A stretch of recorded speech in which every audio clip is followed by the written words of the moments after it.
أعوذ بالله من الشيطان الرجيم. بسم الله الرحمن الرحيم. ومن أحسن قولا ممن دعا إلى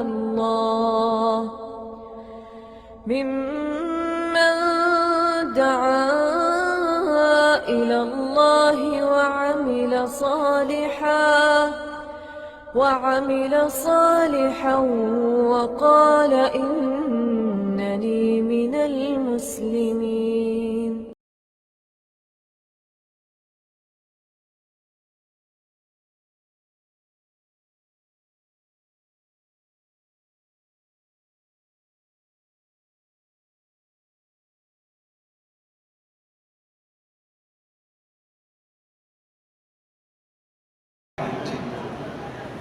ہاں شیخ صاحب اللہ جزائے خیر دے، بہت ہم لوگوں کی طرح جلوار نہیں، بہت حلیم و بردبار ہیں، قوت برداشت بھی ہے اور انتظار بھی کافی دیر سے کر رہے ہیں. تو ہمارے پرانے بھائی جہانگیر صاحب آئیے عبداللہ جہانگیر کھڑے ہو گئے. السلام علیکم ورحمۃ اللہ. حضرت ناظم سے پہلے دو شعر حالات کے تناظر میں سماعت فرمائیں کہ ہے جو پورے شہر میں دانا و عاقل ایک شخص، ہے جو پورے شہر میں دانا و عاقل ایک شخص، اس کو دیوانہ کہتے ہیں سینکڑے دیوانے. اور ایک ابھی حالات جو ہم گزر رہے ہیں اس پر بھی شعر سنیں کہ محافظ سمجھ کے پکارا تھا جس کو میرے قاتلوں کا وہی سرگرام تھا. بس ایک پرانی نظم ہے لیکن یہ سبجیکٹ انشاءاللہ قیامت تک شروع سے جیسے اس کی افادیت رہی ہے قائم رہے گی. توحید پہ ایک نظم سنیں. جام توحید کا گھونٹ پلا دے یا رب، جام توحید کا گھونٹ پلا دے یا رب، سارے اصنام کو جو دل سے مٹا دے یا رب، سارے اصنام کو جو دل سے مٹا دے یا رب. ذات واحد کی عبادت کا بنو ضرب المثل، ذات واحد کی عبادت کا بنو ضرب المثل. رنگ وحدت تو میرے دل پہ چڑھا دے یا رب، رنگ وحدت تو میرے دل پہ چڑھا دے یا رب. شرک سے پاک ہو الفاظ زبان سے خارج، شرک سے پاک ہو الفاظ زبان سے خارج. کلمہ توحید کا یوں دل کو بڑھا دے یا رب، کلمہ توحید کا یوں دل کو بڑھا دے یا رب. جام توحید کا وہ گھونٹ پلا دے یا رب. ہو نمایا میرے اعمال سے تیری وحدت، ہو نمایا میرے اعمال سے تیری وحدت. جسم و اعضاء کو انداز سکھا دے یا رب، جسم و اعضاء کو انداز سکھا دے یا رب. تیری عظمت تیری شوکت رہے بس ورد جان، تیری عظمت تیری شوکت رہے بس ورد جان. ذہن کے گوشوں میں وہ گوش ذہن کے گوشوں میں وہ گوشہ بنا دے یا رب، تیرے محبوب کی راہوں کا مرہم بنوں میں راہی، تیرے محبوب کی راہوں کا بنوں میں راہی،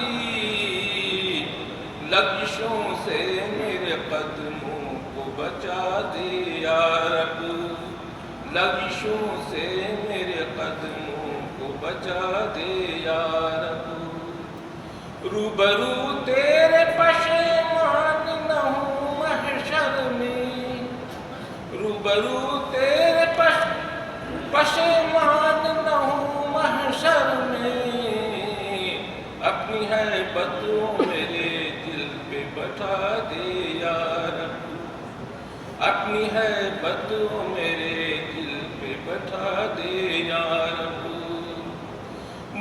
تجھ سے انجم کی دعا ہے یہی رب عالم، تجھ سے انجم کی دعا ہے یہی رب عالم، ذات کو میری موحد تو بنا دے یا رب، ذات کو میری موحد تو بنا دے یا رب، جام توحید کا گھونٹ پلا دے یا رب، سارے اصنام کو جو دل سے مٹا دے یا رب، آمین۔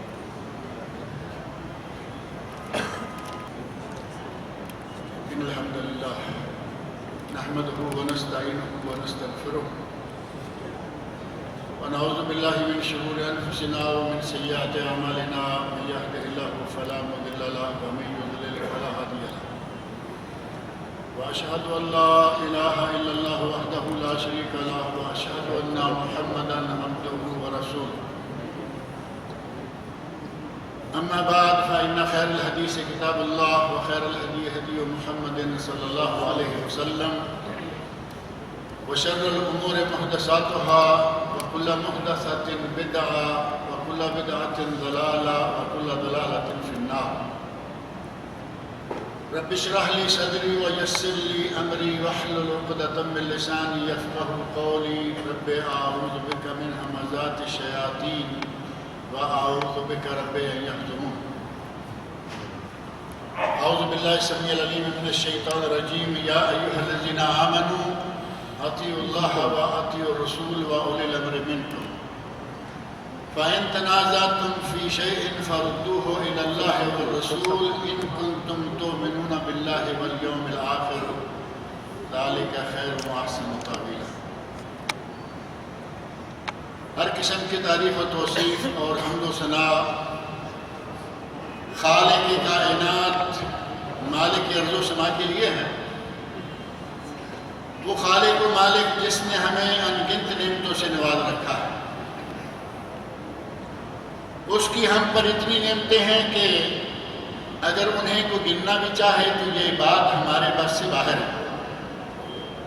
اللہ رب العزت نے قرآن کریم میں 2 مقامات پر ارشاد فرمایا ہے، وَإِن تَعُدُّوا نِعْمَتَ اللَّهِ لَا تُحْصُوهَا، اگر تم اللہ کی نعمتوں کو گننا بھی چاہو تو گن نہیں سکتے۔ اس نے ہمیں مسلمان بنایا، بہت بڑی نعمت، ورنہ آج آپ دیکھتے ہیں کتنی دنیا کلمہ سے دور ہے۔ اس نے ہمیں حضرت محمد رسول اللہ صلی اللہ علیہ وسلم کا امتی بنایا، وہ نبی جو تمام انبیاء کے امام اور سردار ہیں، کوئی بھی نبی ان کے مقابلے کا نہیں ہے، اور اللہ رب العزت نے ہمیں وہ دین دیا ہے جو کہ کامل و مکمل دین ہے۔ اور کامل بھی کب ہوا؟ آج سے 1450 سال پہلے اللہ رب العزت نے قرآن کریم میں یہ آیت نازل فرما دی، اليوم اکملت لکم دینکم واتممت علیکم نعمتی ورضیت لکم الاسلام دینا، میں نے آج تمہارے لیے تمہارا دین مکمل کر دیا ہے، تم پر اپنی نعمت کا اتمام کر دیا ہے اور تمہارے لیے دین اسلام کو پسند کر لیا ہے۔ یہ آیت کب نازل ہوئی؟ آج کل 100 سال پہلے یہ آیت 1450 سال پہلے نازل ہوئی، اور اللہ رب العزت نے اعلان فرما دیا کہ ہم نے دین کو مکمل کر دیا۔ اللہ رب العزت کہے کہ ہم نے تمہارے دین کو مکمل کر دیا،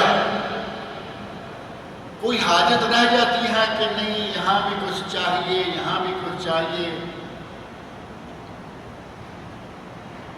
کچھ لوگ آج بھی ایسے موجود ہیں جو اپنی زبان سے تو یہ کہنے کی جرات نہیں کر سکتے کہ دین نامکمل ہے۔ اس آیت کی لعنت آئے گی ان لوگوں پر اگر یہ کہیں کہ اللہ کہہ رہا ہے الیوم اکملت لکم دینکم، اور تم کہہ رہے ہو نامکمل۔ اپنی زبان سے دین کو ناقص ہونے کا کبھی کوئی نہ کہے، لیکن اپنے کرتوت سے کر رہے ہیں۔ اپنے کرتوتوں سے یہ باقاعدہ اعلان کر رہے ہیں کہ دین ابھی مکمل نہیں ہوا۔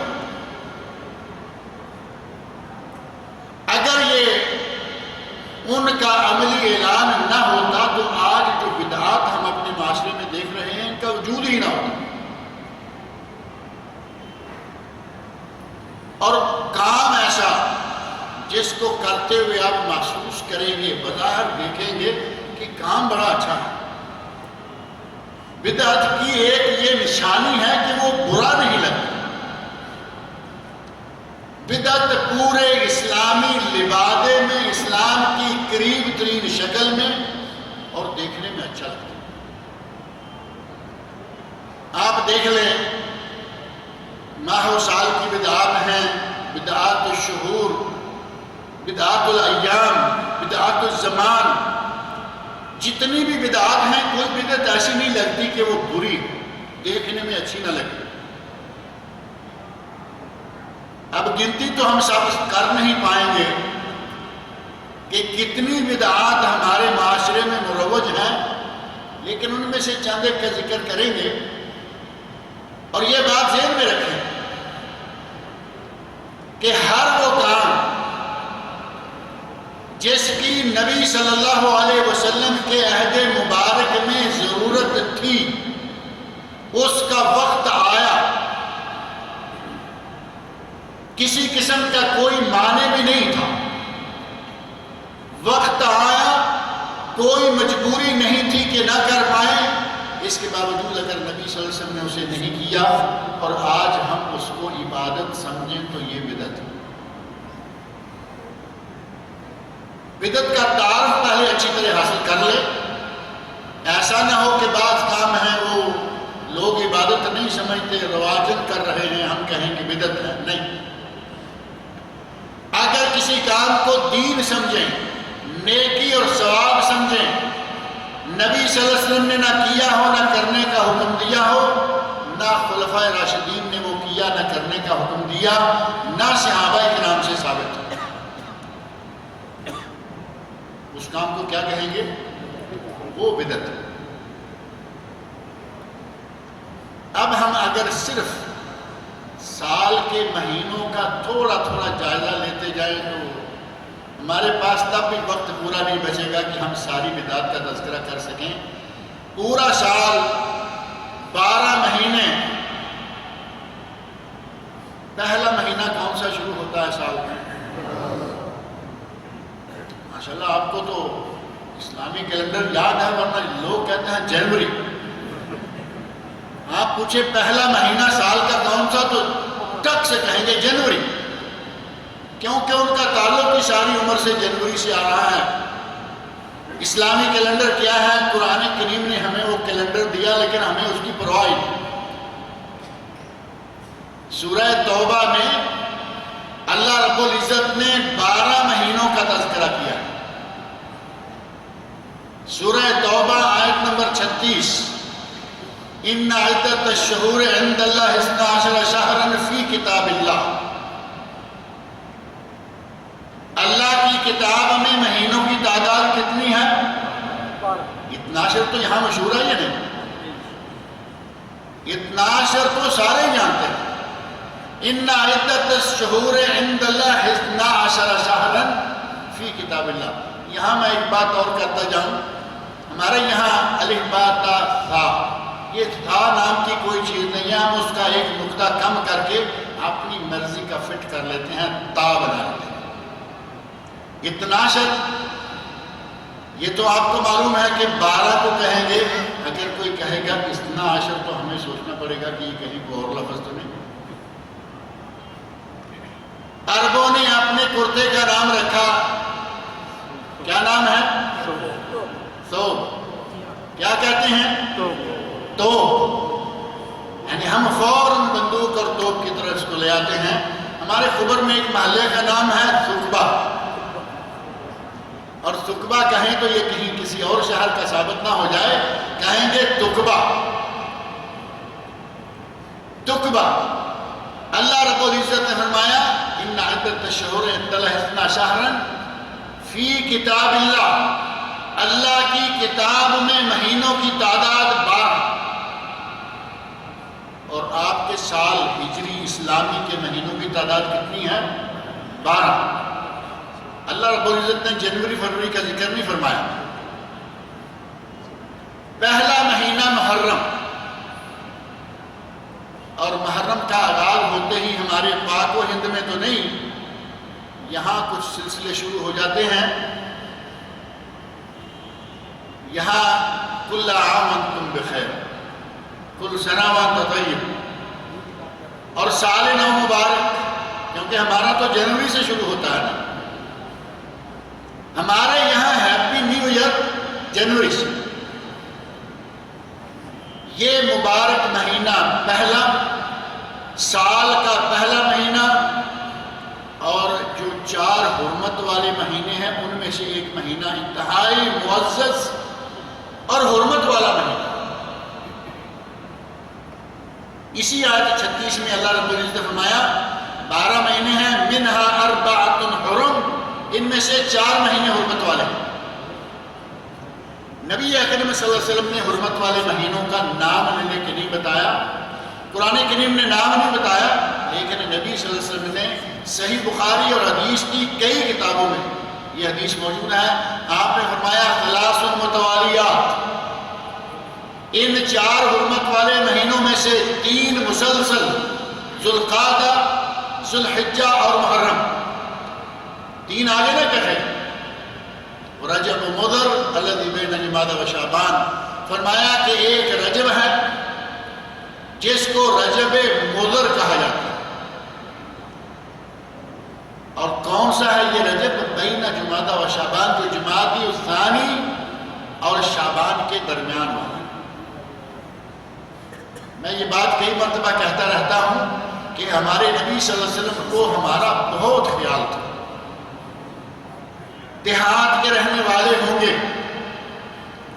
پڑھے لکھے تو ہوں گے، کچھ لوگ ان پڑھ ہوں گے، ان کو ساری باتوں کا آسانی کے ساتھ سمجھانا کس طرح ممکن ہوگا، اس وقت سے سوچا ہوا ہے۔ فرمایا رجب و مضر الذی بین جمادی و شعبان، پہلے مہینہ، آخری مہینہ، درمیان والا مہینہ رجب، اور ساتھ ہی ایک حدیث اور ذہن میں رکھیں، صحیح بخاری شریف کی حدیث ہے، ان للہ 99 اسما 100 الا واحد،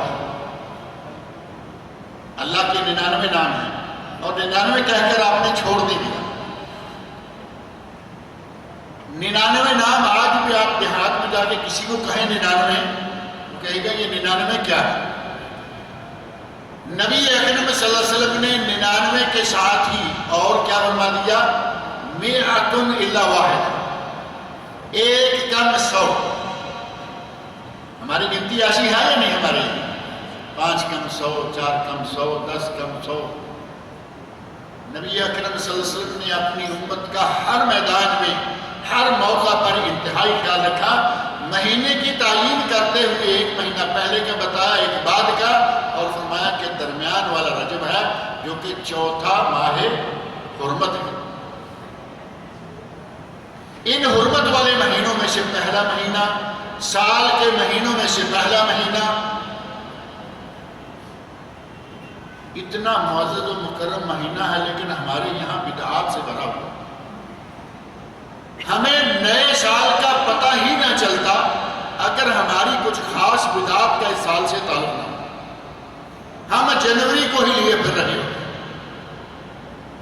لیکن چونکہ محرم میں 10 تاریخ آتی ہے، اس لیے ہمیں محرم کا حساب کرنا آتا۔ 10 محرم کو تو معلوم ہے نا، 10 محرم کو ہمارے یہاں کیا کیا کچھ ہوتا ہے، کسی سے پوشیدہ ہے؟ پہلا مہینہ، نیا سال، حرمت والا مہینہ، اور ہمارے یہاں بدعات کا دروازہ کھل جاتا ہے۔ کہیں تعزیہ ہے، کہیں ماتم ہے، کہیں سینہ کوبی ہے، کہیں کچھ ہو رہا ہے، کہیں کچھ ہو رہا ہے۔ فرق کس بنیاد پر ہے؟ ایک وقت تھا کہ یہ ہم سمجھتے تھے کہ صرف شیعہ کرتے ہیں، مان لیا شیعہ کرتے ہیں، کیونکہ ہمارا ان سے کوئی تعلق نہیں ہے، اسلام کے نام پر گنے جاتے ہیں، لیکن ہمارا کوئی واسطہ نہیں ان سے، وہ جانے ان کا کام جانے۔ تکلیف والی بات یہ ہے کہ آج ان میں سے بہت سارے کام ہمارے سنی کر رہے ہیں۔ کہنے کو اہل سنت والجماعت ہیں، لیکن بدعات میں شیعہ سے بھی آگے بڑھ جاتے ہیں۔ پاکستان میں اہل سنت کا تعزیہ نکلتا ہے یا نہیں؟ انڈیا میں تو نکلتا ہوگا، لیکن پاکستان میں شیعہ کے ساتھ ساتھ بلکہ شیعہ سے بڑا تعزیہ اہل سنت نکالتا۔ اب اس کی کوئی شرعی حیثیت بیان کرنا چاہے کہ نبی صلی اللہ علیہ وسلم نے کیا، خلفائے راشدین نے کیا، صحابہ کرام نے کیا، کس نے کیا، کب کیا، ثواب سمجھ کے یہ کام کیا جاتا ہے یا نہیں؟ لیکن کوئی دلیل نہیں۔ ماتم کر رہے ہیں، سینہ کو بھی کر رہے ہیں، گالوں کو پیٹ رہے ہیں، بین کر رہے ہیں، اور ہمارے نبی صلی اللہ علیہ وسلم کیا فرما کے گئے ہیں؟ من لطم الخدود وشق الجیوب ودعا بدعوى الجاہلیہ فلیس منا۔ جس نے اپنے گالوں کو پیٹا، شروع ہو جاتے ہیں نا، اور یہ بیماری تو ہمارے عام بھی ہے، اہل سنت میں کیا، دوسروں میں کیا، جیسے ذرا غصہ آتا ہے گالوں کو پیٹنا شروع کر دیتے ہیں۔ نبی اکرم صلی اللہ علیہ وسلم ارشاد فرماتے ہیں من لطم الخدود وشق الجیوب ودعا بدعوى الجاہلیہ، 3 کام اگر کوئی گال پیٹے، اگر کوئی اپنے کپڑوں کو پھاڑے، شق الجیوب گریباں چاک کرے، ودعا بدعوى الجاہلیہ اور جاہلیت کا دعویٰ بیان کرے۔ بیان کیا صرف شیعہ ہی کرتے ہیں؟ نبی اکرم صلی اللہ علیہ وسلم فرمایا فلیس منا، وہ ہم میں سے نہیں۔ اور ہمارے یہاں جیسے ہی آدمی مرا، بین کی لائن لگ گئی، سینہ کو بھی شروع ہو گئی، گالوں کو پیٹنا، بالوں کو نوچنا۔ یہ شیعہ نہیں، ہمارے سنی کر رہے ہیں۔ تعزیہ یہ کریں، گال یہ پیٹیں، گریباں یہ چاک کریں، بین یہ کریں، اور اپنے آپ کو اہل سنت بھی کہتے ہیں۔ سال کے پہلے مہینے میں یہ بدعات ہمارے بھائی جو ہیں سر انجام دیتے ہیں، ماہ محرم میں، اور خاص طور پر 10 تاریخ۔ نبی اکرم صلی اللہ علیہ وسلم کی سنت اس معاملہ میں کیا ہے؟ 10 محرم کو کیا کرنا چاہیے؟ 10 محرم کو نبی اکرم صلی اللہ علیہ وسلم نے روزہ رکھا اور اپنے ماننے والے کو روزہ رکھنے کا حکم دیا۔ اور یہ ہمارے آج کل کے اہل سنت کیا کر رہے ہیں؟ نہ روزہ رکھتے ہیں نہ رکھنے دیتے ہیں، رکھتے بھی نہیں رکھنے بھی نہیں دیتے۔ بھائی بہترین مزیدار قسم کا دودھ فری میں مل رہا ہے، اسکنجبین کی سبیلیں لگی ہوئی ہیں، دوپہر کا وقت مزیدار بریانی موجود ہے، حلیم پکی ہوئی ہے، فری بٹ رہی ہے، کون روزہ پورا کرے گا؟ نہ روزہ رکھتے ہیں نہ رکھنے دیتے ہیں، اور نام کیا رکھا ہوا اپنے آپ کا؟ اہل سنت والجماعت۔ ہمارے یہاں ہماری زندگی کا کوئی شعبہ لے لیں، مسلمان کی اہل سنت کی، پاک و ہند کے اہل سنت کی، خاص طور پر ولادت سے لے کر وفات تک زندگی کا آپ ایک جائزہ لے کے دیکھیں، آپ کو کوئی وقت نظر نہیں آئے گا کہ ہم بدعات کا ارتکاب نہ کریں۔ بچہ پیدا ہو جائے بدعات، بچے کی ولادت پر ہمارے یہاں کتنی بدعات ہے؟ بچے کے پیدا ہونے سے پہلے بدعات نہیں بلکہ شرک۔ شادی ہوئی 2-4 مہینے گزر گئے، بچہ نہیں ہوا تو کیا ہوتا ہے؟ ادھر ادھر سے باتیں شروع ہو جاتی ہیں، کوئی خوشخبری ہے؟ 2-4 مہینے کے بعد تو یہ شروع ہوتا ہے کہ کوئی خوشخبری ہے؟ اب بہو بیچاری چھپتی پھرتی ہے، خوشخبری اللہ نے دینی ہے، بہو کیا کرے؟ 4-6 مہینے اور گزر گئے، اب مشورے شروع ہو گئے، فلاں سرکار کے پاس جاؤ اولاد ہو جائے گی۔ اب یہاں 1 مہینہ 2 مہینے 4 مہینے 6 مہینے سال انتظار کیا، لوگوں کی باتیں سنتے سنتے چھوٹے موٹے ایمان والے لوگ اپنا ایمان چھوڑ بیٹھتے ہیں، چلے جائیں۔ بچے کی ولادت سے پہلے شرک کا ارتکاب ہے، اور بچہ دیتا کون ہے؟ بچہ تو اللہ کی ذات دیتی ہے نا، لیکن بچہ پیدا ہو گیا ان کے 1-2 چکر لگانے کے نتیجہ میں، اور نام رکھ دیا میرا دیتا۔ ہمارے یہاں تو یہ نام ہے نا، ہمارے شاعر نے کہا ہے، پنجابی شاعر نے، پتر دیتا ذات الہی نہیں تو دیندی پھرے دعائی نہیں، پتر دیتا ذات الہی نہیں تو دیندی پھرے دعائی نہیں، نہ ایڈا کفر گزار، بیٹا تو اللہ نے دیا اور تو کہہ رہی ہے کہ مجھے پیر نے دیا۔ شاعر کہتا ہے اتنا ظلم نہ کر۔ بچہ پیدا ہوا، بدعات شروع ہو گئی، دروازے پر کچھ خاص چیزیں باندھی جاتی ہیں یا نہیں؟ درخت کے پتے باندھے، جس جگہ نیچے زچہ اور بچہ ہے، چھت کے اوپر چھری، چھت کے اوپر کانٹے، عجیب و غریب قسم کی حرکات۔ ہمارے مسلمانوں کی ولادت سے لے کر وفات تک شادی میں بدعات، مرنے پر بے شمار بدعات، اور مر جانے کے بعد پھر لائن لگ جاتی ہے بدعات۔ یہ کل، یہ تیجا، یہ ساتہ، یہ دسواں، یہ چہلم، پھر برسی، کیا ہے یہ؟ کیا یہ چیزیں قرآن و سنت سے ثابت ہیں؟ قرآن و سنت میں ان کا کوئی ثبوت ملتا ہے؟ اور یہ نیکی سمجھ کر کر رہے ہیں یا نہیں؟ لوگ تو نیکی سمجھ کر کر رہے ہیں، اور مولوی اسے کمائی سمجھ کر پھیلا رہے ہیں۔ مولویوں کو تو اسے کمائی ہوتی ہے نا۔ کسی کے یہاں واقعہ ہو گیا، پہلے نمبر پر کل کھانا مولوی صاحب کو ملے گا یا نہیں؟ کل پر مولوی صاحب کے لیے بہترین کھانے، تیجے پر مولوی صاحب کے لیے کھانے، ساتے پر کھانے، دسویں پر کھانے، چہلم پر کھانے، اور برسی پر کھانے۔ شاعر کہتا ہے کہ جو آدمی، اب پنجابی شاعر ہے لیکن میں آپ کو اردو میں اس کا ترجمہ کر دیتا ہوں، جو آدمی تیجا کرے گا، پھر ساتہ کرے گا، دسواں کرے گا، چہلم کرے گا، اتنے میں کوئی اور نہ مرے گا۔ مولوی کا کھانا تو لگا رہا نا۔ مولویوں نے اپنے کھانے کے لیے، اپنے پیٹ کے لیے، اور لوگوں نے ثواب سمجھ کر ان بدعات کو اپنا رکھا۔ محرم کا مہینہ، شیعہ سنی دونوں ایک لائن میں لگے ہوئے ہیں، بلکہ میں تو کہا کرتا ہوں کہ محرم کے اور اس سے پہلے 2 جمعے اور اس کے بعد والے 2 جمعے،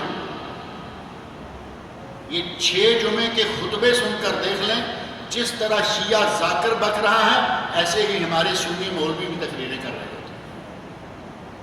وہ بھی رو رہے ہیں، یہ بھی رو رہے ہیں، وہ بھی رلا رہے ہیں، یہ بھی رلا رہے ہیں۔ ایسا ہے یا نہیں؟ ہمارے یہاں بریلوی مکتب فکر خاص طور پر محرم کے مہینہ میں پہچانا نہیں جاتا کہ یہ اہل سنت ہے یا شیعہ ہے۔ محرم کا مہینہ گزرا، سفر آ گیا، سفر کی 20 تاریخ کو کیا ہوتا ہے؟ زور سے کہیں۔ حضرت امام حسین، حضرت حسین رضی اللہ عنہ کا چہرہ 10 محرم کو شہادت ہوئی، 1 مہینہ گزر گیا، 30 دن، اور 10 پر 10 اور جمع کر دیجئے، 20 ہو گیا نا۔ 20 سفر کو چہلم، پھر سے بدعات شروع،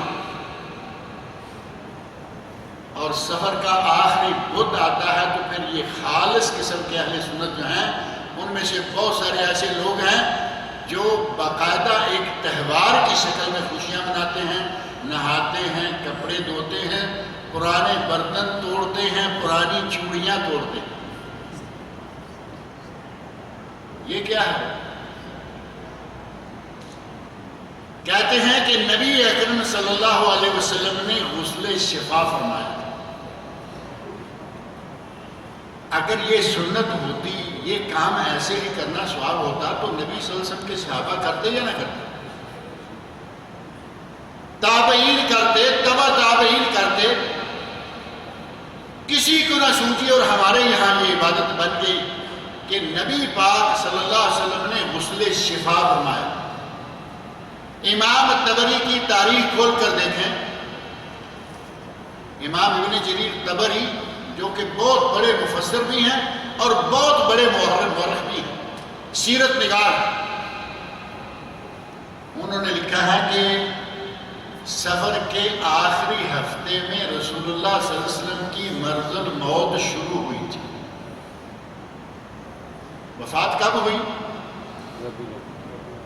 ربیع الاول کے پہلے 10-12 دنوں کے اندر، تاریخ بعد میں فٹ کرتے رہیں گے۔ سفر کے آخر میں آپ بیمار ہوئے اور ربیع الاول کے نصف سے پہلے آپ فوت ہوئے۔ کون سے غسل شفا کی خوشی منا رہے ہیں؟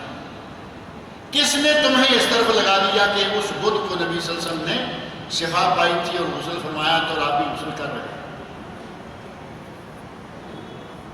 بلا وجہ قسم کے تہوار بنائیں گے، رونقیں لگائیں گے، کھائیں گے، پیئیں گے، ہنسیں گے، کھیلیں گے۔ دین کو ایک مذاق بنا رکھا ہے ہمارے۔ آگے ربیع الاول کا مہینہ شروع ہو گیا، نبی پاک صلی اللہ علیہ وسلم کی ولادت بھی ہے، وفات بھی ہے۔ یہ کچھ باتیں پچھلے مہینوں میں کرنے والی ہیں، لیکن چونکہ ہمیں موضوع یہ دیا گیا کہ آپ کو یہی کہنا ہے، مختصر گزرتے جاتے ہیں۔ نبی صلی اللہ علیہ وسلم کی ولادت کس دن کی ہے؟ بہت کم لوگ بولیں گے۔ اور وفات 12 ربیع الاول۔ اب 9 کے صحیح ترین عدد کو چھوڑ دیا گیا۔ وہ کسے معلوم ہے؟ بہت تھوڑے لوگوں کو، آپ جیسے لوگ جانتے ہیں۔ 12 ربیع الاول کو لے لیا، 12 ربیع الاول کو وفات ہے، 12 ربیع الاول کو ہی پیدائش مان رہے ہیں۔ میلاد بھی 12 کو ہی ہے نا ان کے یہاں۔ 12 کو میلاد، 12 کو وفات۔ 12 ربیع الاول وہ دن ہے جس دن مدینہ منورہ میں کوہرام مچا تھا۔ نبی اکرم صلی اللہ علیہ وسلم فوت ہو گئے، صحابہ اکرام پریشان، پورا مدینہ پریشان، پورے مسلمان پریشان۔ اور ہمارے مسلمان کیا کر رہے ہیں؟ نیکی و ثواب سمجھ کر جشن منا رہے ہیں۔ تھوڑے عرصہ پہلے تک اس 12 ربیع الاول کو 12 وفات کہتے تھے۔ ہمارے بھائی بیٹھے ہیں ابو زرارہ صاحب، انہوں نے میلاد النبی کے موضوع پر ایک بہترین کتاب لکھی ہے، اللہ چاہے گا انشاءاللہ چھپ بھی جائے گی۔ 12 ربیع الاول کو 12 وفات کہا جاتا تھا، لوگوں نے ترقی کی اور اس کا نام کیا رکھ دیا؟ ترقی کے بھی کئی سٹیج ہیں، میلاد شریف اور عید میلاد، پہلے میلاد پھر عید میلاد اور اب جشن عید میلاد۔ 12 وفات سے لے کے جشن تک آنے میں کوئی اتنا لمبا عرصہ نہیں لگا۔ آپ کو معلوم ہوگا، آپ نے سنا ہوگا 12 وفات کے لفظ، یہاں کچھ بچے ہیں، کچھ نوجوان ہیں، کچھ بوڑھے تو کہنے کو ڈر ہی آتا ہے، ناراض ہو جائیں کیونکہ بوڑھا تو وہ کہلوانا نہیں چاہتا۔ کچھ بڑی عمر کے لوگ بھی ہیں جنہوں نے اپنے کانوں سے سنا ہوگا کہ 12 ربیع الاول کو 12 وفات کہا جاتا ہے۔ اب جشن میلاد، اور پچھلے سال ایک اور ترقی ہو گئی ہے۔ پہلے جشن میلاد پر موم بتیاں جلاتے تھے، کچھ نہ کچھ نعتیں پڑھتے تھے، قوالیاں گاتے تھے۔ اس مرتبہ نیا کام کر دیا، ایک مولوی کا فوٹو آپ نے دیکھا ہوگا، اتنی بڑی داڑھی ہے ماشاءاللہ، سفید رنگ کی، اور اپنے قد سے بڑے کیک کی گود میں بیٹھا ہوا ہے۔ فوٹو دیکھا ہے یا نہیں آپ؟ بڑا کیک بنا کے اپنے پاس رکھا ہوا، اور اس کے لیے تو مزہ ہے، اتنا بڑا کیک ہے، کچھ کھائے گا، کچھ گھر لے جائے گا۔ اور ساتھ ہی یقین مانے کہ شرم آتی ہے بات کرتے ہوئے، مولوی ہاتھ میں چھری، اور مولوی بھی کہہ رہا ہے، جتنے چیلے ہیں وہ بھی کیا کہہ رہے ہیں؟ ہیپی برتھ ڈے یا رسول۔ سنا ہے یا نہیں؟ کہاں سے لائے یہ سنت؟ کون کہے گا اسے ثواب؟ جو عیسائیوں سے فعل آیا، مسلمانوں نے اپنے بچوں کے لیے اپنایا، آہستہ آہستہ رسول اللہ صلی اللہ علیہ وسلم کے ساتھ ہو گیا۔ اس کو نیکی سمجھیں گے ہم، یہ ہمارے نامہ اعمال میں نیکی آئے گی۔ کچھ لوگ تو ایسے ہیں، یقین جانے انہیں شرم بھی نہیں آتی کہ دین میں ہم کیا ڈال رہے ہیں۔ عیسائیوں کے گرجے میں جائیں تو وہاں بھی کیک کاٹ کے آ جاتے ہیں، اہل سنتوں کے یہاں، بریلویوں کے یہاں آ جائیں تو یہاں بھی کیک کاٹ لیتے ہیں، پتہ ہی نہیں چلتا کہ یہ ہے کن میں سے۔ ربیع الاول کا مہینہ ہے تو وہ اس کھانے پینے کے چکروں میں گزار دیتے ہیں۔ نبی صلی اللہ علیہ وسلم کی وفات کا سلسلہ ہی اب ہماری نظروں سے غائب ہو چکا ہے۔ آگے نکلتے ہیں، جمادی الاول، جمادی الثانی، خیر سے نکل گئے، رجب آ گیا جو کہ اب آیا ہوا ہے۔ آج کل مہینہ کون سا چل رہا ہے؟ رجب ہی ہے نا۔ رجب کا مہینہ آ گیا، ہمارے لوگوں نے پھر کھاتا شروع کر دیا اپنا۔ کچھ لوگ ہیں جو رجب کے مہینے میں عمرہ کرتے ہیں، اور کہنا یہ ہے کہ رجب کے مہینے میں نبی صلی اللہ علیہ وسلم نے عمرہ کیا، سب عمرے کرو، رجبی مناتے ہیں، جبکہ نبی صلی اللہ علیہ وسلم نے کوئی عمرہ بھی رجب میں نہیں کیا۔ آپ سیرت کی کتابیں اٹھا کے دیکھ لیں، نبی صلی اللہ علیہ وسلم کے عمرے کس مہینے میں ہیں؟ ذوالقعدہ۔ نبی صلی اللہ علیہ وسلم کے عمرے ذوالقعدہ میں، اور وہ حدیث صحیح ہے بالکل، سب سے زیادہ ثواب کس مہینے میں ہے؟ عمرے کا سب سے زیادہ ثواب رمضان میں۔ عمرہ فی رمضان تعدل حجہ، نبی اکرم صلی اللہ علیہ وسلم کا ارشاد ہے کہ رمضان میں عمرہ کرے تو حج کے برابر ثواب، اور اگر ذوالقعدہ میں عمرہ کرے تو کیا ہے؟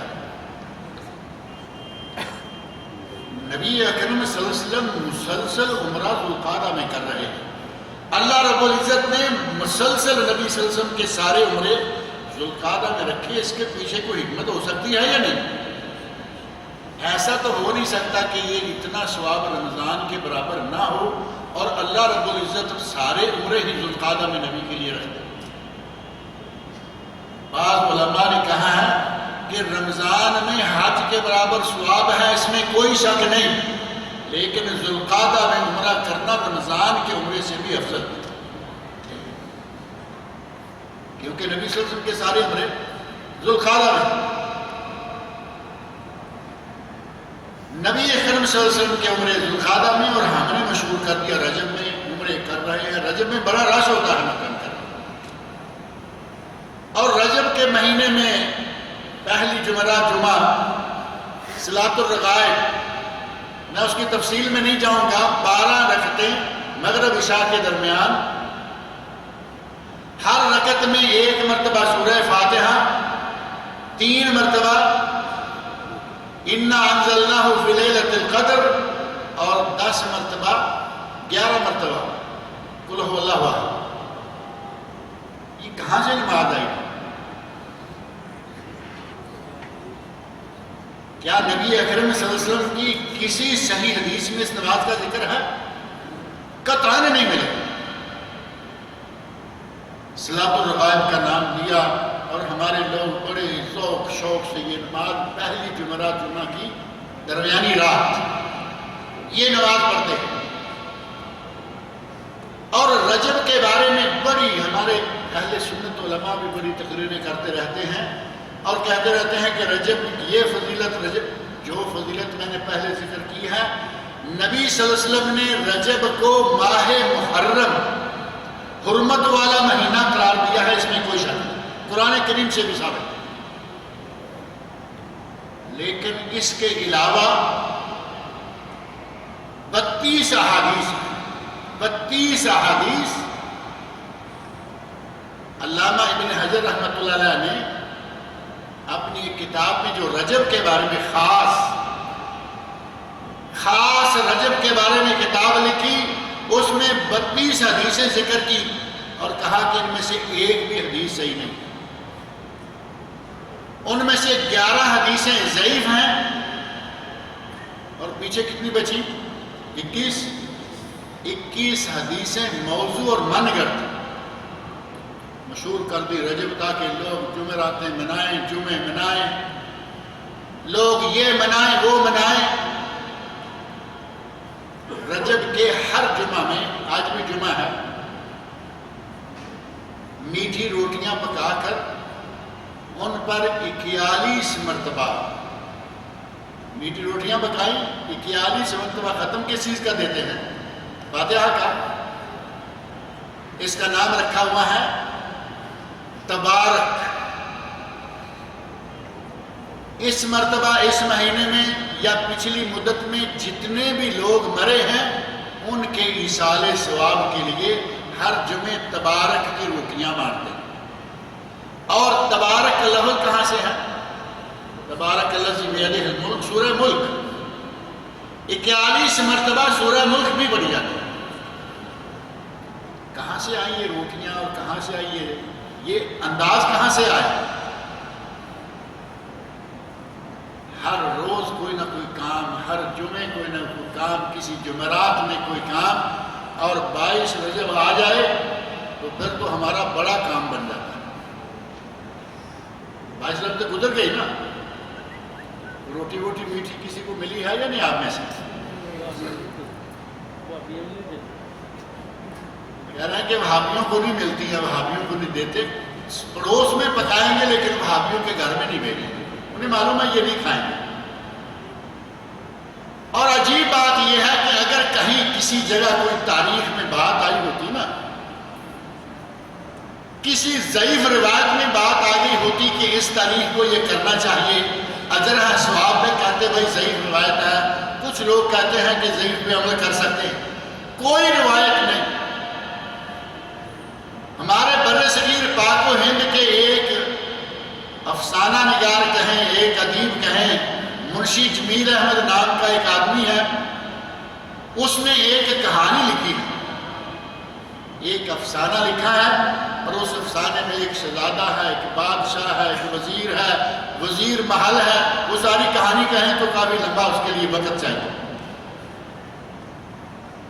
کہتے ہیں کہ گلی میں سے امام جعفر صادق گزر رہے تھے، اپنے مریدوں سے پوچھا، نام مریدوں کا رکھیں گے جبکہ اس زمانے میں ان کے یہاں مرید کوئی نہیں تھا، مریدوں سے پوچھا کہ آج کون سا دن ہے؟ کسی نے کہا کہ آج 22 رجب ہے۔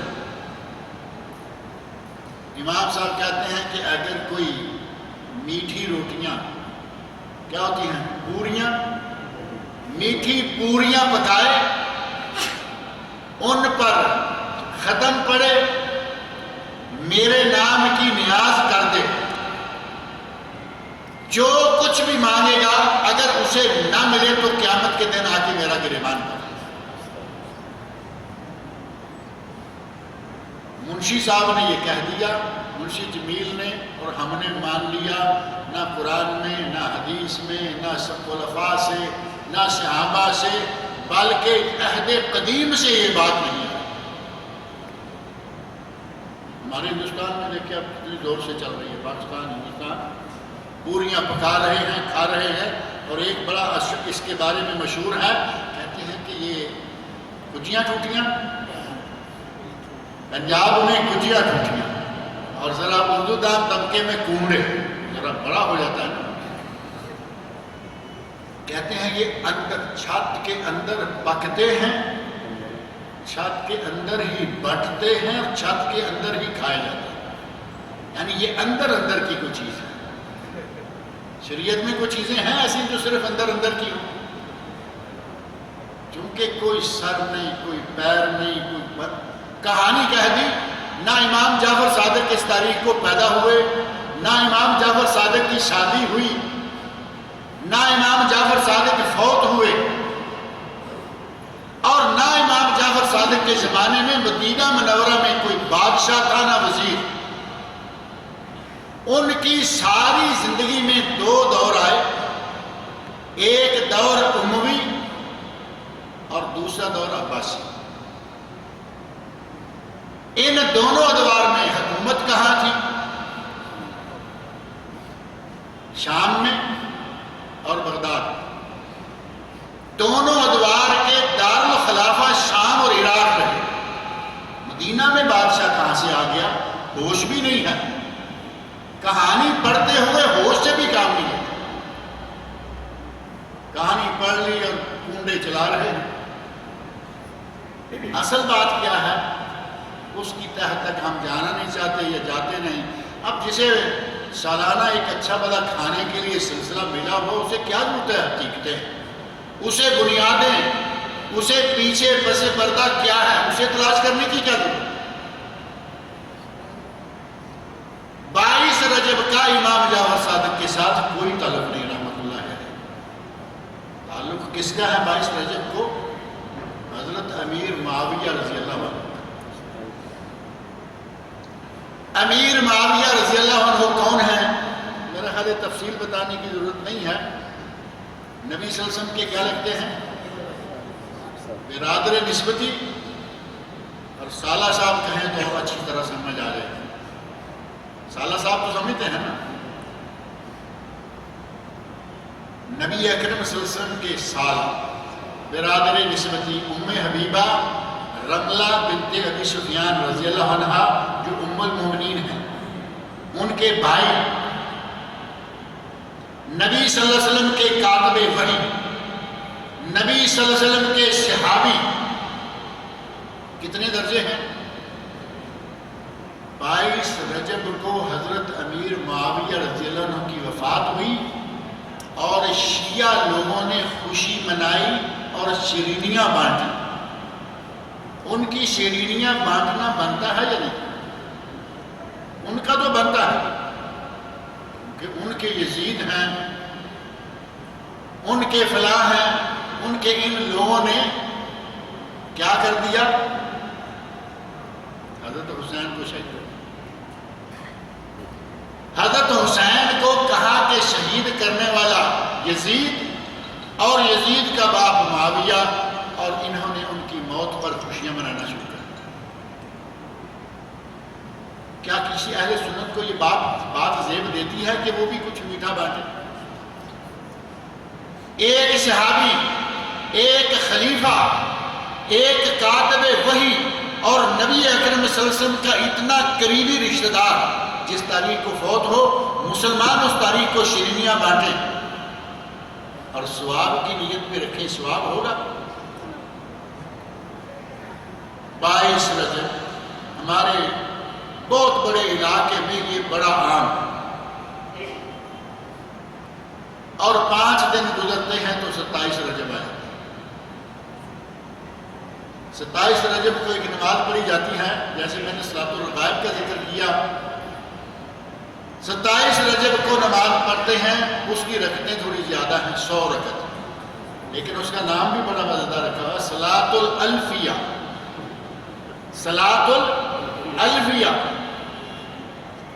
الف کتنے ہوتے ہیں؟ گنتی تو یاد ہے یا نہیں؟ الف ریال ہو تو کتنا ہوگا؟ اور اگر صلاۃ الالفیہ کہا جائے تو ہزاری نماز۔ چھوٹے موٹے سے ہمارا کام نہیں چلتا کہ 2 رکعت نماز اور یہ ہزاری نماز، لکھی روزہ، ہزاری روزہ، درود ہزاری، درود میں آئے تو درود لکھی، درود ہزاری، درود تاج، لکھی روزہ، ہزاری روزہ، مریم روزہ۔ جتنے سنت رسول سے ثابت روزے ہیں، سال بھر میں توفیق ہو یا نہ، سال بھر میں کتنے روزے ثابت ہیں؟ ہر ہفتے میں 2 دن ہیں یا نہیں؟ پیر جمعرات، ہر مہینے میں 3 دن، ایام 20، 13، 14 اور 15، اور ہر دوسرے دن روزہ صوم داؤدی۔ وہ نہیں رکھیں گے، لکھی اور ہزاری نام لگ گیا رکھیں گے، چاہے وہ نام کسی بدخماش نے کیوں نہ لگا دیا۔ 27 کو 100 رکعت نماز پڑھی جاتی ہے۔ اب 100 رکعت میں وہ کیسے پڑھتے ہوں گے ایک رات کے اندر، یہ بھی تو پتہ چلتا ہے۔ ہر رکعت میں 10 مرتبہ، 1 مرتبہ سورہ فاتحہ اور 10 مرتبہ قل ہو اللہ۔ قل ہو اللہ کتنے ہو گئے؟ گنتی تو کرے نا میرے ساتھ۔ 100 رکعت ہیں، 10 مرتبہ ہر رکعت میں قل ہو اللہ، 1000 سیدھا ہوا یا نہیں؟ صلاۃ الالفیہ نام بھی ثابت ہو گیا۔ یہی ہے سارا کچھ، راتوں کو چراغاں اور ایک جشن کا سا عالم۔ نبی اکرم صلی اللہ علیہ وسلم کو جن کو معراج کروائی گئی، جن کو اس عظمت سے سرفراز کیا گیا، کیا آپ نے یہ موم بتیاں جلائی تھی؟ اور 27 رجب بلکہ ماہ رجب، 27 تاریخ ثابت نہیں، ماہ رجب ثابت نہیں۔ علماء میں سے، مورخین میں سے وہ لوگ بھی ہیں، سیرت نگاروں میں سے وہ علماء ہیں جو کہتے ہیں کہ ربیع الاول میں معراج کرائی گئی، ربیع الثانی میں معراج کرائی گئی، رمضان میں معراج کرائی گئی، شوال میں، ذوالقعدہ میں، اور کچھ کہتے ہیں رجب۔ سارے مہینے چھوڑ دیے، رجب کو پکا کر لیا، ساری تاریخیں چھوڑ دی، 27 کو پکا کر لیا، مان لیتے ہیں 27 ہی ہے اور رجب ہی ہے۔ کیا یہ کام ہمارے نبی نے کیے؟ کوئی ثبوت نہ ہوگا، لیکن دھڑلے سے، پورے زور شور سے آگے پیچھے خرچ کریں نہ کریں، ان موقعوں پہ آ کے ضرور خرچ کریں۔ رجب کا مہینہ گزرے، شعبان شروع ہو گیا۔ ایک حدیث بڑی مشہور کی گئی ہے جس کا نہ سر ہے نہ پیر ہے۔ کہتے ہیں نبی صلی اللہ علیہ وسلم نے فرمایا ہے کہ رجب میرا مہینہ، شعبان مومنوں کا مہینہ، رجب میرا مہینہ، شعبان اللہ کا مہینہ، اور رمضان میری امت کا مہینہ۔ کوئی حدیث نہیں ہے، لیکن تینوں مہینوں کو جوڑ دیا کیونکہ ان میں بڑے کام کرتے ہیں۔ شعبان شروع ہوا، اب تیاریاں شروع ہو گئی۔ جس طرح 22 رجب کے لیے بھی تیاریاں کرتے ہیں، 27 کے لیے کرتے ہیں، اسی طرح شعبان کی 15 کے لیے تیاریاں شروع ہو جاتی ہیں، حلیم تیار کرنا ہے، یہ کرنا ہے، وہ کرنا ہے، دن کو روزہ رات کو قیام۔ سال بھر کے نفل روزے نہیں رکھیں گے لیکن 15 کا روزہ چھوڑنا گوارا نہیں، جس کی کوئی دلیل نہیں۔ کسی صحیح حدیث میں 15 شعبان کا روزہ رکھنے کا کوئی ذکر نہیں۔ وہ روزہ ضرور رکھیں گے، رات کو چراغاں بھی کریں گے۔ کچھ لوگ تو دیندار ہیں، خود نہیں پتا ہوتا ہے کہ میں نے اگر پٹاخہ چھوڑا تو دیکھنے والا کہے گا داڑھی رکھی ہوئی ہے، یہ کیا کر، ان کے بچے شرلیاں بنا کے چلا رہے ہوتے ہیں، باقاعدہ آتش بازی کر رہے ہوتے ہیں۔ اور یہ معلوم ہے آتش بازی کہاں سے آ گئی ہے؟ مسلمانوں میں یہ موم بتیاں جلا کے آگے رکھنا، چھتوں پہ رکھنا، مسجدوں کو سجانا، یہ کہاں سے آیا؟ مجوسیوں سے۔ آتش پرستوں مجوسیوں نے مسلمانوں کو داؤ لگا کے، ان کو سادہ سمجھتے کہ یہ آ جاتے ہیں کہنے، ان کو کہیں گے ثواب، ان کو کہیں گے یہ فائدہ وہ فائدہ۔ خاندان برامکہ یحییٰ ابن خالد برمکی اور دوسرا محمد ابن خالد برمکی، یہ دو بھائی ہیں اور ہارون رشید کے یہ حاشیہ نشینوں میں تھے۔ یہ دونوں آتش پرست تھے، طریقے سے چاہا کہ ہم ہارون رشید سے آتش پرستی کا کام کروائیں۔ کہا کہ ہم مسجد نبوی کو، بیت اللہ کو ہم خوشبو جو دیتے ہیں تو یہ خلوق جو پہلے خوشبو دیا جایا کرتی تھی، خلوق کو چھوڑو، ہم بخور سے دیتے ہیں۔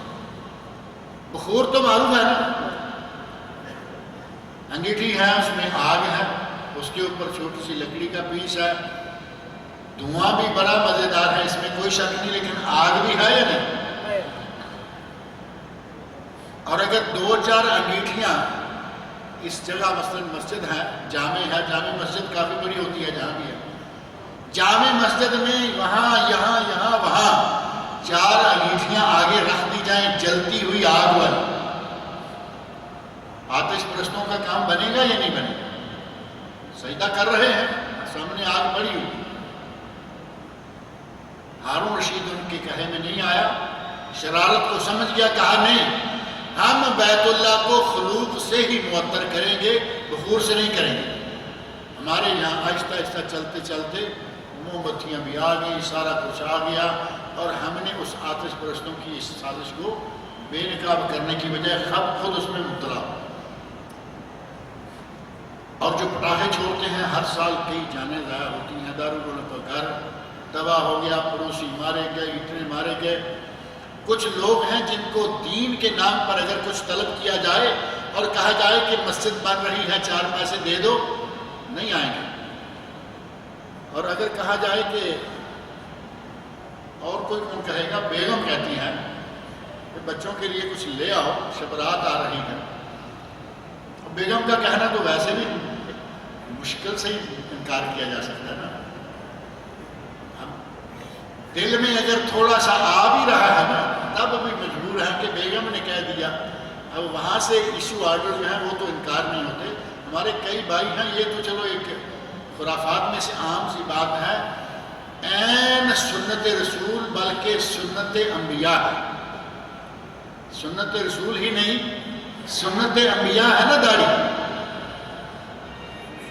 ہمارے کئی بھائی ہیں، اب یہ بھی نہیں کہ سنی سنائی ہم کر رہے ہیں، ہمارے کانوں تک پہنچی ہوئی بات کہہ رہے ہیں کہ داڑھی تو رکھ لیتے، بیگم نہیں رکھنے دیتے۔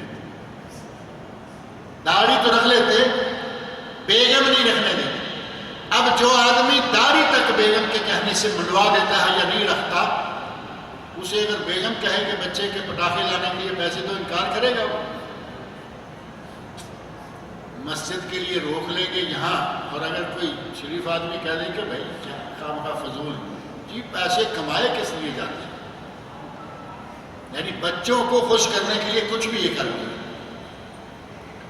آتش پرستوں کا کاز، ان کا مقصد پورا کر رہے ہیں، اپنی دولت کو بھی آپ لگا رہے ہیں، ایمان بھی ضائع ہے۔ 15 شعبان کوئی روزہ ثابت نہیں، 15 شعبان کی یہ راتیں ثابت نہیں، 15 شعبان کو حلوہ بڑے شوق سے پکاتے اور کھاتے۔ حلوہ تو سب کو اچھا لگتا ہے یا نہیں؟ آپ کھاتے ہیں یا نہیں؟ حلوہ تو سارے ہی کھاتے ہیں۔ آج کل تو ہم نے ایک کھانے کے ساتھ سویٹ ڈش پکی کر رکھی ہے، جب تک وہ نہ آ جائے ہم کھانا ہی نہ مکمل سمجھیں۔ بدنام مولویوں کو کر رکھا کہ نہیں مولوی حلوہ کھاتے ہیں، سارے ہی کھاتے ہیں، لیکن مولویوں کے حلوہ کھانے کی حجتیں اور دلیلیں عجیب ہوتی ہیں۔ 15 شعبان کو بھائی حلوہ کیوں کھاتے ہیں؟ کہیں گے جی نبی پاک صلی اللہ علیہ وسلم نے آپ کے دانت مباغر ٹوٹ کے آپ کے لیے حلوہ تیار کیا گیا کہ نرم غذا تو ہے نا، حلوہ نرم غذا ہے، ہاتھ سے کھائیں، چمچ سے کھائیں، منہ میں ڈالیں گیا۔ نبی پاک صلی اللہ علیہ وسلم کے دندان مبارک ٹوٹے، آپ کے لیے سخت چیز کھانا ناممکن تھا، حلوہ تیار کیا گیا اور آپ نے حلوہ کھایا، ہم بھی کھاتے ہیں۔ اب یہ ہے دلیل۔ پہلی بات یہ کہ نبی صلی اللہ علیہ وسلم کی ایک سنت یہ ہے کہ حلوہ کھائیں، اپنا لیں اور جہاد میں دانت تڑوائیں۔ اس کو کون اپنائے؟ ایک سنت کو اپنا لیا کیونکہ اس سے پیٹ بھرتا تھا، ہمارا کام چلتا تھا،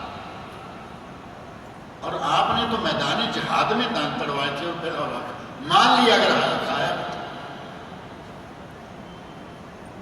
اور دوسری تاریخی حقیقت بھی ذہن میں رکھیں کہ نبی صلی اللہ علیہ وسلم کے دندان مبارک کب شہید ہوئے؟ غزوہ احد میں، وہی جگہ جہاں یہ مشہور ہو گیا کہ نبی صلی اللہ علیہ وسلم وفات پا گئے۔ آپ کو تکلیف پہنچی، یہاں پہنچی کہ گرے میں گر گئے آپ، پھر وہاں سے نکلے آہستہ آہستہ آپ ایک چھوٹی سی پہاڑی کی ایک غار میں جا کے بیٹھ گئے، آرام کیا۔ یہ واقعہ پیش آ گیا غزوہ احد میں۔ غزوہ احد ہوا 3 ہجری ماہ شوال میں۔ اب ہجری بھی چھوڑ دیتے ہیں، وہ تو ہر سال بدلتی رہتی ہے، مہینہ کون سا تھا؟ شوال۔ اور حلوے کے شوقین مولویوں نے کیا کر دیا؟ شوال کو کھینچ کر شعبان میں لے آئے۔ حلوہ کھانے کا جی شعبان میں چل رہا ہے، یہ یاد ہی نہیں ہے کہ نبی صلی اللہ علیہ وسلم کے دانت تو شوال میں ٹوٹے تھے۔ یہ ہماری سنتوں کا حال ہے اور یہ ہمارے اعمال کا حال ہے۔ ایسے لوگ جو بدعات میں ڈوبے ہوئے ہیں، اور ہمارا معاشرہ آج اس طرح ڈوبا ہوا ہے کہ سنتیں دبتی جا رہی ہیں اور بدعتیں بڑھتی چلی جا رہی ہیں۔ قیامت کا دن ہوگا، صحیح بخاری، صحیح مسلم اور حدیث کی دیگر کئی کتابوں میں یہ حدیث موجود ہے۔ قیامت کا دن ہوگا، نبی اکرم صلی اللہ علیہ وسلم حوض کوثر پر تشریف فرما ہوں گے اور منتظر ہوں گے کہ میری امت کے لوگ آئیں اور آ کے جام کوثر پئیں۔ جام کوثر جس نے ایک پیالہ پی لیا اسے پورا قیامت کا دن، اور قیامت کا دن وہ ہمارے اس جن کی طرح نہیں ہے کہ کھینچ تان کے گزار لیں گے، پیاس لگی تو کوئی بات نہیں۔ کتنا لمبا دن ہے وہ، کتنی مشہور بات ہے، 50,000 سال۔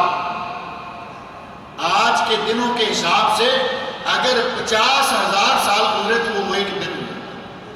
پیاس لگ جائے گی، اگر پانی نہ ہوگا تو کیا کرے گا؟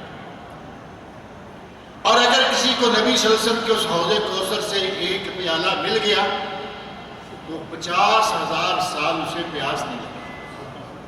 اللہ تعالی ہم سب کو وہ جام کوثر نصیب فرمائے۔ نبی اکرم صلی اللہ علیہ وسلم منتظر ہیں اپنے حوض پر، جام موجود ہیں۔ یہ آپ والے جام نہیں، یہ جو آج کل جام چلتے ہیں نا، جام و مینا، یہ نہیں، آب خورے، پیالے، گلاس، اور کتنے ہیں پیالے گلاس؟ عدد و نجوم السماء، جتنے آسمان کے ستارے ہیں، ان گنت پیالے ہیں۔ اور نبی اکرم صلی اللہ علیہ وسلم ساقی کوثر تشریف فرما ہے کہ میری امت کے لوگ آئیں اور آ کے کوثر پئیں۔ ایک گروہ آ رہا ہے اور نبی اکرم صلی اللہ علیہ وسلم خوش ہو رہے ہیں، داڑیاں ہیں، بڑے شکل و شباہت سے نیک مومن نظر آ رہے ہیں۔ اب جبہ کبا کہتے ہوئے تھوڑا ڈر بھی آتا ہے، ہمارے شیخ نے بھی جبہ پہنا ہوا ہے، جبے کبے پہنے ہوئے ہیں اور بڑھتے چلے آ رہے ہیں۔ اچانک نبی صلی اللہ علیہ وسلم کے اور ان کے درمیان دیوار کھڑی کر دی جائے گی۔ کس قدر عجیب منظر ہوگا یہ۔ نبی پاک صلی اللہ علیہ وسلم منتظر ہیں، یہ آ رہے ہیں شکل مومنوں کی، لیکن ان کے راستے میں دیوار کھڑی کر دی جائے گی۔ نبی اکرم صلی اللہ علیہ وسلم پوچھتے ہیں کہ یہ کیا ہو؟ صحیح بخاری میں اور صحیح مسلم میں حدیث موجود ہے، نبی اکرم صلی اللہ علیہ وسلم سے کہا جائے گا انک لا تدری، اے میرے نبی آپ نہیں جانتے، ماذا احدث بعدک، ان لوگوں نے تیرے بعد تیرے دین میں کیا کیا بدعات ایجاد کی تھی۔ کتنا نقصان ہوا بدعت کا۔ آپ پیسہ بھی لگا رہے ہیں، وقت بھی لگا رہے ہیں، محنت بھی کر رہے ہیں، رات رات بھر کھڑے رہتے ہیں، 100 رکعت پڑھ رہے ہیں، اور وہاں کیا ہوگا؟ حوض کوثر سے پانی نصیب نہیں ہوگا۔ کہا جائے گا کہ یہ وہ لوگ ہیں جنہوں نے آپ کے دین میں بدعات ایجاد کی تھی، احدثو، احداث۔ اور صحیح مسلم اور صحیح بخاری و مسلم کی متفق علیہ حدیث، نبی اکرم صلی اللہ علیہ وسلم ارشاد ہیں من احدث فی امرنا ھذا ما لیس منہ فہو رد، جس نے ہمارے دین میں کوئی ایسی بات ایجاد کی جو دین کا حصہ نہیں، فہو رد، وہ مردود ہے۔ اور دوسری حدیث صحیح مسلم میں مشہور ہے جس کا مفہوم یہی ہے کہ جس نے کوئی ایسا کام کیا جس کا ہم نے حکم نہیں دیا، وہ کام مردود ہے، ناقابل قبول ہے۔ نبی اکرم صلی اللہ علیہ وسلم ہمیں یہ بتا کے جا رہے ہیں۔ اور پھر عجیب بات ہے کہ کوئی ایسا غلط کام، کوئی ایسا فعل نہیں ہوگا جس کی تردید اتنی کی گئی ہو جتنی بدعت کی گئی۔ لیکن مرض بڑھتا گیا، شعر یاد آیا نہیں؟ صاحب ذوق لوگ تھوڑے تھوڑے، مجھے شعر خود نہیں آتے لیکن یہ تو بڑا مشہور ہے نا، مرض بڑھتا گیا جوں جوں دوا کی۔ نبی صلی اللہ علیہ وسلم کا خطبہ مسنونہ تو معلوم ہے نا، خطبہ مسنونہ میں آپ ہمیشہ یہ دہراتے رہے، خلفاء دہراتے رہے، صحابہ دہراتے رہے، خطبہ واعظین آج تک دہراتے آ رہے، کل بدعت ضلالہ، کل بدعت ضلالہ یا کل بدعت ضلالہ، ہر بدعت گمراہی۔ نبی صلی اللہ علیہ وسلم نے اتنی مرتبہ یہ بات کہی، خلفاء و صحابہ نے آج تک لوگوں نے کہی، اتنا رد کسی دوسرے اور مسئلے کا نہیں کیا گیا جتنا اس کا کیا، لیکن ہم اتنا ہی اس میں زیادہ مبتلا ہیں، بلکہ ہمارے تو مولویوں نے کچھ نیا کام شروع کر دیا۔ انہوں نے دیکھا کہ یہ مولوی تو لے دے جائیں گے، کلو بدعت ضلالہ کہتے رہتے ہیں، کہا نہیں، کچھ بدعات حسنہ بھی ہیں، کچھ بدعات حسنہ اچھی بدعات بھی ہیں، کچھ بدعات سیئہ۔ بدعات کے دو قسمیں کر دیں، بدعات حسنہ اور بدعات سیئہ۔ میں کہتا ہوں اور کہتا رہتا ہوں کہ مولوی نے دو بدعتیں بیان کر دی، کہا بدعات سیئہ، بدعات حسنہ، اور نبی صلی اللہ علیہ وسلم نے ایک ہی لفظ استعمال فرمایا، کل بدعت ضلالہ۔ دونوں اس میں آگے یا نہیں آگے؟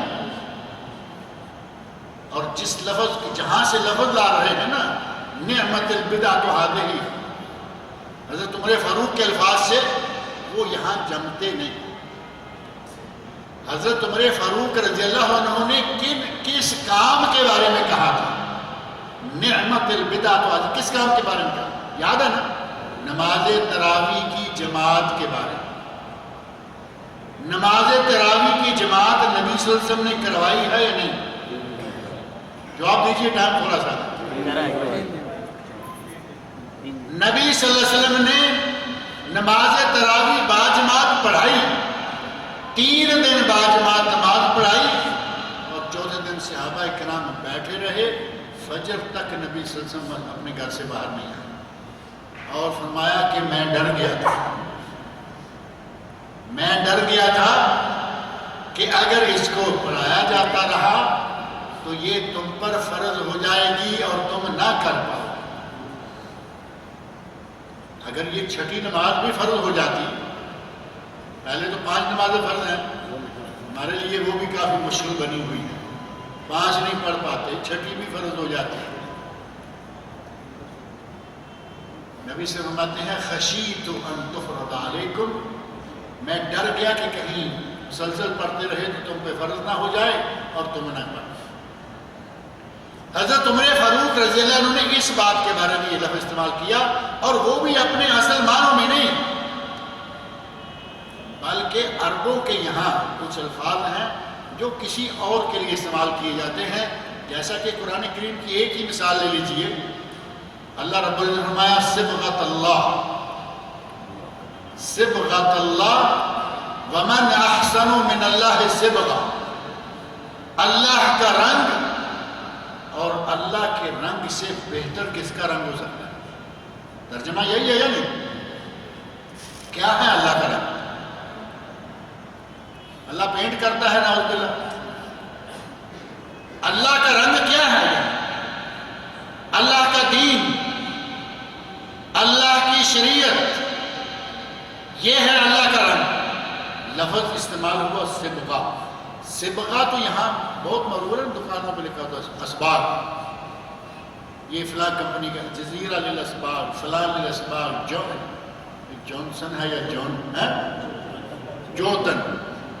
جوتن للاسباغ، یہ ہیں پینٹس، اور قرآن کہہ رہا ہے صبغۃ اللہ، اللہ کا رنگ، اللہ کا پینٹ۔ اللہ کا پینٹ سے مراد یہ پینٹ نہیں بلکہ اللہ کا دین مراد۔ ہم نے اس لفظ سے پورے دین کا ستیہ ناش کر دیا، کہا کچھ بدعت حسنہ ہے اور کچھ بدعت سیئہ ہے، لیکن نبی اکرم صلی اللہ علیہ وسلم کہتے ہیں مولوی تم یہ تقسیم چاہے جتنی مرتبہ کرو، 2 کی 20 بھی کر دو گے، کل بدعت ضلالہ، ہر بدعت گمراہی ہے، چاہے جتنی قسموں میں بانٹتے چلو۔ اب بات مولوی کی مان لیں گے یا نبی صلی اللہ علیہ وسلم کی مان لیں گے؟ نبی کہہ رہے ہیں کل بدعت، ہر بدعت ہی گمراہی ہے، اور فوری طور پہ کہیں گے یہ تمہارے سامنے اسپیکر پڑا ہوا ہے، کیا نبی نے استعمال کیا؟ گھڑی باندھی ہے، چشمہ لگایا، گاڑی میں بیٹھتے ہے نا ایسے لوگ ہمارے،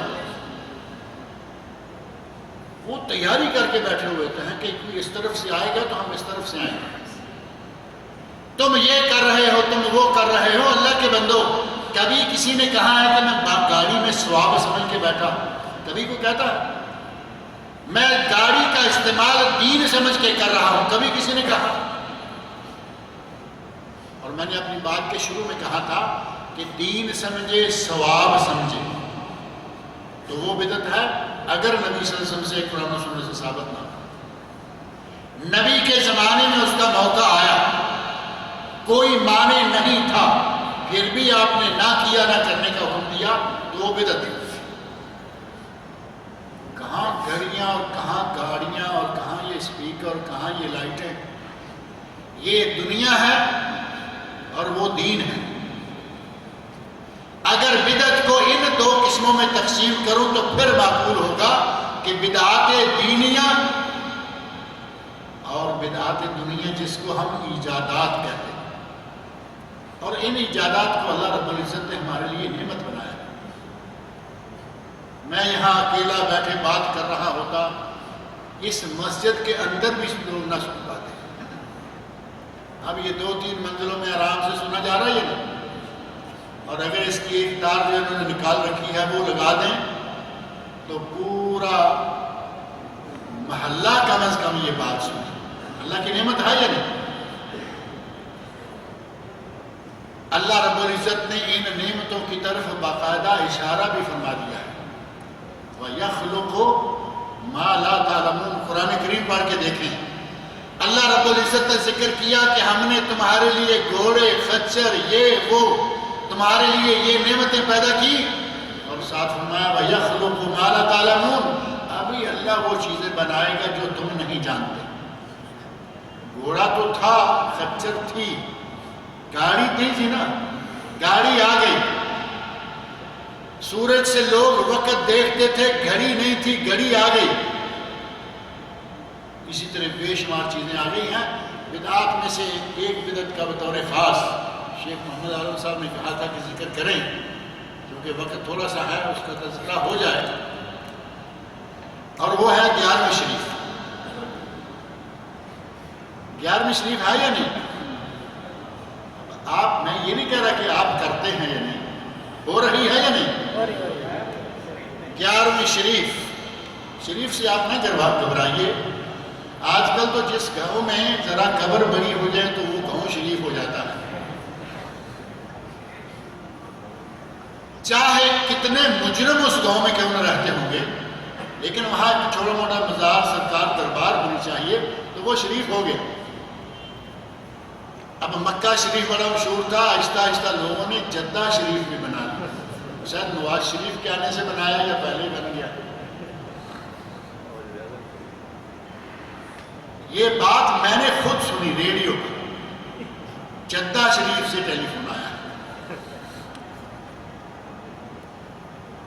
11ویں شریف. اب یہ 11ویں شریف کس کے لیے دی جاتی ہے یہ تو آپ کو معلوم ہوگا. شیخ عبد القادر جیلانی رحمۃ اللہ. شیخ عبد القادر جیلانی ایک نیک، ایک عالم شخصیت، ایک فاضل شخص. ان کی کتابوں میں سے کسی کتاب سے ثابت کر دیں کہ انہوں نے کہا ہو کہ 11ویں تاریخ کو کچھ کرنا، وطن ثابت نہیں کر پائیں. ان کی کتابیں ہیں، دنیا تو طالبین مشہور و معروف کتاب فتوح الغیب ہے. اسی طرح اور کتابیں، کسی کتاب میں انہوں نے یہ نہیں کہا کہ 11 تاریخ کو 11ویں میرے لیے کرنا. تو پھر کیوں کر رہے ہیں؟ ہر مہینے 11ویں چاند کی 11 تاریخ کو 11ویں کرتے ہیں، اور ہر مہینے یہ چھوٹی ہوتی ہے. اور جب ربیع الثانی کی 11 تاریخ آتی ہے تو اس میں بڑی 11ویں ہوتی ہے. چھوٹی 11ویں تو چھوٹی ہوتی ہے، اپنے گھروں میں تیار کی، کھلا دی. بڑی 11ویں کے لیے بازاروں میں لڑکے گھوم رہے ہیں، بچے گھوم رہے ہیں، وہ چندہ اکٹھا کر رہے ہیں کہ ہم نے بڑی 11ویں پر حلیم پکانی ہے، چندہ دیجیے. ربیع الاول میں تو وہ کام کیے جو میں نے کچھ ذکر کیے ہیں، اور ربیع الثانی میں بڑی 11، اور ہر مہینے میں 11 تاریخ کو 11ویں. شیخ عبد القادر جیلانی رحمۃ اللہ علیہ نے یہ نہیں کہا. جہاں یہ بدعت ہے، یہی 11ویں آہستہ آہستہ شرک کا رنگ بھی اختیار کرتی ہے. بدعت سے نکل کر شرک تک 11 تاریخ کو اگر شیخ عبد القادر جیلانی رحمۃ اللہ علیہ کے نام کا بکرا ذبح کیا جائے تو یہ بدعت ہوگا یا شرک ہوگا؟ یہ بدعت تھا. اب جیسے جیسے ہم ترقی کر رہے ہیں یا پیسہ بڑھ رہا ہے، یہ شرک کی طرف بڑھتا جا رہا ہے. جیسے ہمارے مولوی نے 12 وفات کو آہستہ آہستہ مولود میلاد، پھر عید میلاد، پھر جشن میلاد اور ہیپی برتھ ڈے کر دیا ہے. اسی طرح 11ویں کو بھی بڑھاتے بڑھاتے اب 11 تاریخ کو باقاعدہ بکرے ذبح کیے جاتے ہیں. اور اگر بکرا ذبح کیا جائے اور نظر نیاز ہو حضرت شیخ عبد القادر جیلانی رحمۃ اللہ علیہ کی، ان کے آپ چاہے کتنے بھی فضائل بیان کریں، فضائل سے ہم انکار نہیں کرتے، لیکن کچھ ہوش آواز سے تو فضائل بھی بیان کرنے چاہیے. فضائل ہمارے امام ابو حنیفہ رحمۃ اللہ علیہ کے بیان کیے. 40 سال تک عشاء کے وضو سے فجر کی نماز پڑھی. سنا ہے یا نہیں؟ مشہور و معروف بات ہے. مجھے یقین جانے امام صاحب پہ کوئی اعتراض نہیں. ہمارے 4 ائمہ میں سے اللہ سے والے 4 مشہور ائمہ میں سے ایک ہے. لیکن اس امام صاحب کے ماننے والوں کو تھوڑا ہوش سے کام لینا چاہیے یا نہیں؟ 40 سال تک عشاء کی نماز سے جو فجر پڑھے گا اس نے 40 راتوں سو کے دیکھا؟ سویا وہ؟ نہیں سویا. وَجَعَلَّ اللَّيْلَ لِبَاسًا وَجَعَلَّ النَّهَارَ مَعَاشًا. وہ امام صاحب قرآن کریم کی آیت کے 40 سال خلاف چلتے رہے اور اللہ نے لباس کہا کہ یہ رات کو میاں بیوی کے لیے بھی لباس ہے. امام صاحب کو کوئی چیز یاد نہ تھی. امام صاحب کا کوئی قصور نہیں ہے. یہ ہم نے بنا کے لگا رکھے ہیں ان کی طرف. 40 سال تک اتنا عظیم شخص ہو اور قرآن کریم کے سری احکام اور آیات کی خلاف ورزی کرتا رہے. نبی پاک صلی اللہ علیہ وسلم جو ساری کائنات کے سب سے بڑے متقی ہیں, رات کو سوئیں, رات کو قیام بھی کریں. اور ان 3 صحابہ کا واقعہ بھی بڑا مشہور ہے یا نہیں؟ جو آئے ایک نے کہا میں شادی نہیں کروں گا, میں رات کو سوؤں گا نہیں, میں ہمیشہ روزہ رکھوں گا. آپ نے فرمایا کہ کون ہو تم؟ میں روزہ بھی رکھتا ہوں, چھوڑتا بھی ہوں, سوتا ہوں, قیام بھی کرتا ہوں. وَأَتَزَوَّجُ النِّسَاءَ, میری تو کئی بیویاں ہیں. اور یہاں امام صاحب کو کوئی بات یاد نہ رہی. امام صاحب کو سب یاد تھا, ہمیں یاد نہیں. مریدوں کو یاد نہیں, معتقدین کو یاد نہیں. شیخ عبد القادر جیلانی جن کی یہ 11ویں دیتے ہیں, نیت یہ ہوتی ہے کہ 11ویں دے دیں گے ہماری نجات ہو جائے گی. اور نجات کے لیے ان کے لیے اتنی بڑی کہانی, اتنا بڑا واقعہ بنا رکھا ہے کہ آدمی کے ہوش گم ہو جائے. کہتے ہیں کہ ایک اور 11ویں دیا کرتی تھی. کہتے ہیں جو آدمی 11ویں دیتا رہے جو مراد مانگے پوری ہو جاتی ہے. ایک بڑھیا کا بیٹا فوت ہو گیا, ایک ہی بیٹا تھا. بیٹا مر گیا, اماں نے رونا چلانا شروع کر دیا, میری سرکار, میرا تو ایک ہی بیٹا تھا, میں تو ہمیشہ 11ویں دیتی ہوں, میرا بیٹا فوت ہو گیا, بیٹا چاہیے. سرکار کو پکارا. سرکار نے دیکھا کہ اسرائیل لوگوں کی روحیں قبض کر کے تو اوپر لے گئے, اب میں تو نیچے پکڑ نہیں سکتا. کہتے ہیں شیخ عبد القادر جیلانی نے جست لگائی اور زمین و آسمان کے وسط میں جا کر اسرائیل کو پکڑ لیا. زمین و آسمان کے درمیان میں جا کر ملک الموت کو پکڑ لیا. کہا کہ باقی کا تو میں نہیں کہتا, اس اماں کے بیٹے کی روح واپس کر, وہ تو میری بڑی پکی مریدنی ہے, ہمیشہ 11ویں دیتی ہے. ملک الموت کسی کے کہنے پہ اب کیا کرے گا, وہ اللہ کے حکم سے آتا ہے, روحیں لے کے جاتا ہے, اس کو کسی کی کوئی پرواہ نہیں. یہ جب معاملہ ہو گیا, انہوں نے کہا کہ میں تو اللہ کے حکم سے لے آیا, بات ختم ہو گئی. یہ کہتے ہیں دو, وہ کہتے ہیں نہیں دیتا, یہ کہتے ہیں دو, وہ کہتے ہیں نہیں دیتا. ملک الموت سے روحوں کا تھیلا چھین لیا, اس کا منہ کھولا, تھیلے کو الٹا کیا, اس دن جتنے لوگ مرے تھے سارے زندہ ہو. یہ فضیلت ہے جو امام صاحب کی گھڑ کے لگائی گئی, اور کہا کہ جو بھی ان کی 11ویں پکاتا ہے, جو مانگے گا اس کو مل جائے گا. کیا یہ معقول بات ہے؟ صرف آپ قرآن و سنت کو چھوڑ دیں فی الحال. کیا یہ بات معقول لگتی ہے کہ امام صاحب اتنا جائیں گے؟ کیا یہ معقول لگتی ہے کہ ملک الموت سے تھیلا چھین لیں گے؟ تھیلا کیا, یہ کیا کسی کمپنی کے یہ کوئی مندوب تھے؟ تھیلا بات بناتے ہوئے بالکل سوچتے ہیں. اور بدعتی کا دماغ ہوتا تھا, بدعتی کا اور مشرک کا دماغ نہیں. قرآن کریم آپ کھول کر دیکھیں, اللہ رب العزت نے مشرکین کے بارے میں کتنی مرتبہ فرمایا کہ ان کے عقل جبکہ وہ بڑے بڑے سردار، بڑے بڑے لیڈر، ان کی سرداری لیڈری قیادت کی دھاک بیٹھی ہوئی تھی، قرآن کہہ رہا ہے کہ احمق ہیں، بے عقل ہیں، ناسمجھ ہیں۔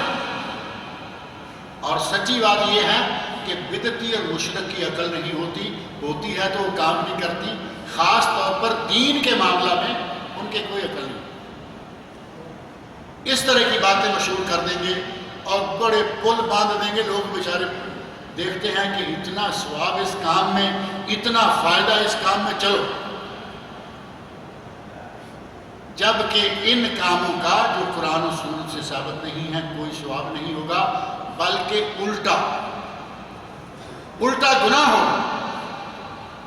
دولت بھی گئی، ایمان بھی ساتھ گیا، محنت بھی گئی اور ساتھ ہی نیکیاں بھی گئیں۔ اللہ کے لیے تھوڑا سا سوچا کریں، توجہ کیا کریں۔